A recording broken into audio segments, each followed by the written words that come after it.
শ্রী শ্রী মায়ের কথা। এক ভক্ত মাকে প্রণাম করতে গিয়ে ধ্যান জপ সম্বন্ধে মাকে জিজ্ঞাসা করলেন।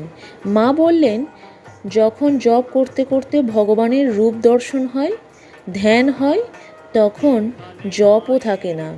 ধ্যান হলো তো সবই হলো। মন চঞ্চল, তাই প্রথমে মন স্থির করবার জন্য একটু একটু নিঃশ্বাস বন্ধ করে ধ্যানের চেষ্টা করতে হয়। তাতে মন স্থির হওয়ার সাহায্য হয়, কিন্তু ওভাবে বেশি করতে নেই, মাথা গরম হয়। ভগবান দর্শন বলো, ধ্যান বলো, সবই মন। মন স্থির হলে সবই হয়।